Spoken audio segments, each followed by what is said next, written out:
Hello everyone, my name is Jessica Hitt and welcome to Reviews That Don't Matter. Basically, these reviews don't matter because I'm not a critic, nobody cares about my opinion. Plus, today I am reviewing Star Wars A New Hope Episode 4, the first one that came out, so I'm about 40 years too late to review this, but hey, Rogue One's coming out, it looks dope, I'm super excited, so I am watching all of the Star Wars movies for the first time ever.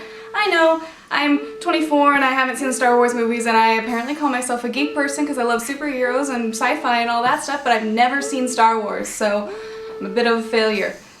Okay, let's get to it. Star Wars A New Hope is a good movie.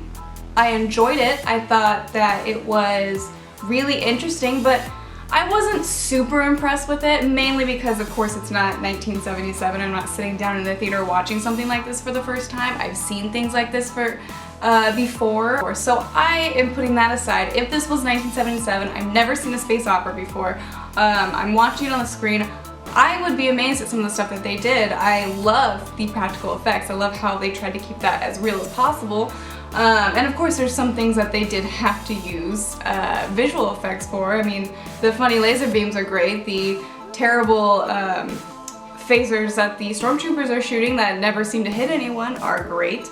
Overall, I liked the movie. The 3 stars with Carrie Fisher, Mark Hamill, and Harrison Ford had really great chemistry, and I can see why people latched onto them, and also I can see how people related to certain of them, because they were each their own very, very individual character, and I could see how everyone would see a little bit of themselves in some of them.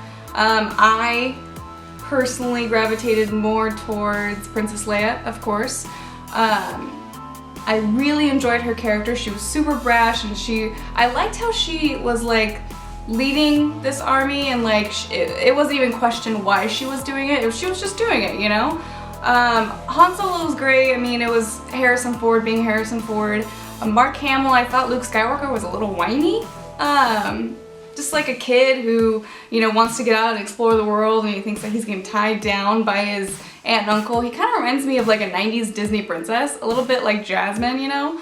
One thing that I know I'm going to be torn apart on the internet about is that I really, really did not like C-3PO and R2-D2. I found them annoying, and there was all the beeping, and then C-3PO was like super just like, oh no, don't do this, don't do this. He's always doing that, and C-3PO is always making noise when he shouldn't be making noise, and it just started to piss me off, and it was really jarring.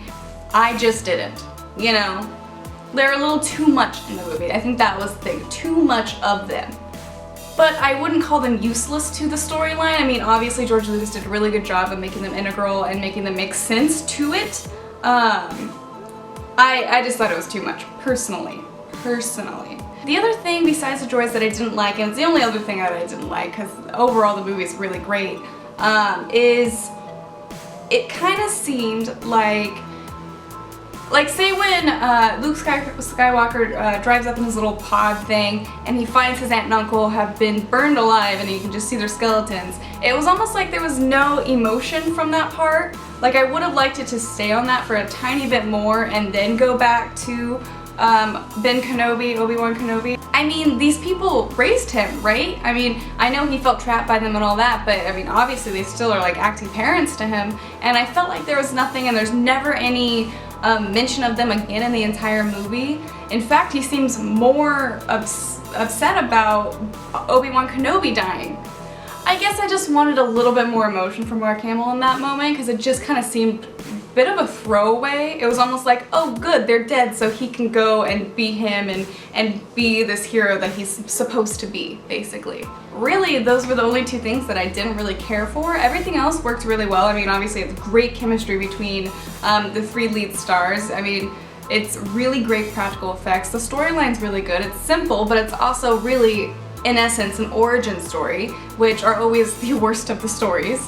And then you get an introduction to Darth Vader, who I actually thought was not that intimidating in this first one.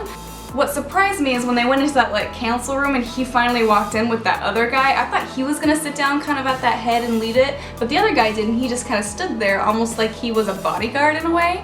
So I didn't really find him that intimidating in this one. I don't know if originally when George Lucas wrote that first one, if he was supposed to become this huge major leader villain type guy. It might have been that he was gonna be more of an enforcer, but I'm gonna read up more about that because it's really interesting and I'd like to like kind of get the behind the scenes of everything.